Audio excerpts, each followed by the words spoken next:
Let's bring in ABC News contributor and former FBI agent Brad Garrett for more on this. Brad, this new video suggests that authorities were trying, you hear the 911 operator trying to get this information to officers about what was happening in the classroom. So why do you think there's this disconnect with DPS saying that officers may not have known that there were still children alive in that classroom?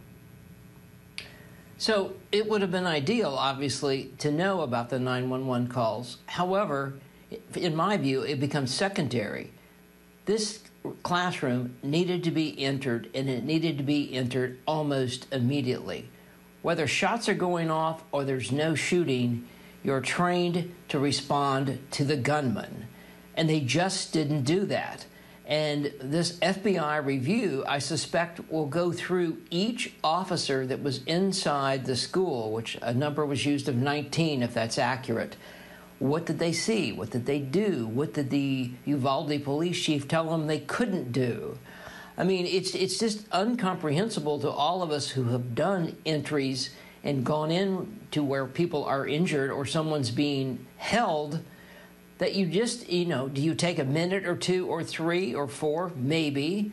But you don't get much further beyond that. You figure out a way to get in that school. And I can tell you, mass shootings where officers, particularly in urban areas, will literally walk in the building at the beginning of a mass shooting and walk directly toward the shooter.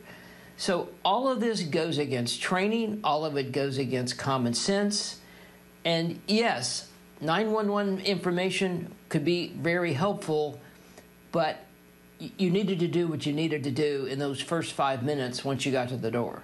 A lot of the initial blame, at least, has been placed on the local police chief there, who it said believed that this was just the gunman was barricaded and that this was no longer an active shooter situation, which is why he ordered officers not to go in. But the federal team that ended up actually going in and taking the shooter out, we're now hearing that it sounds like they went and sought orders from their own superior to be able to supersede the orders received at the scene to not go in. And so they went ahead, contacted their federal superior and said, can we do something? Can we go in? Because they're telling us not to. How do you deal with that kind of, who decides who the authority is once you arrive to a scene like that? And what happens if the authority, like in this case, it sounds, has the wrong information or is making just the wrong decision?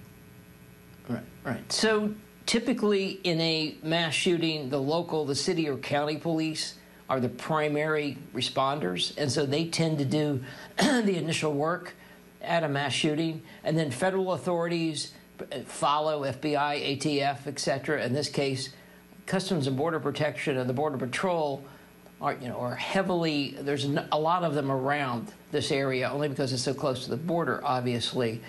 But the idea that even you have a police chief who says, we're not going to do this, I'm not sure that if myself and some other federal agents showed up, we would just tell him, you have kids inside dying. I don't care if he's shooting or not shooting. You have to get those kids out of there.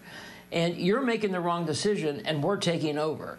I mean, that's pretty forceful, but that's what needed to be done. And I get why the Customs and Border Protection went to their management saying, what can we do?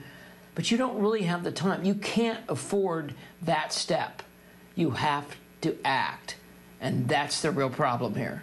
All right, well, the response is now being reviewed on both the local and now the federal level. The DOJ is reviewing this, so we're going to learn a lot more about this in the coming days. Brad Garrett, thank you for the analysis, as always.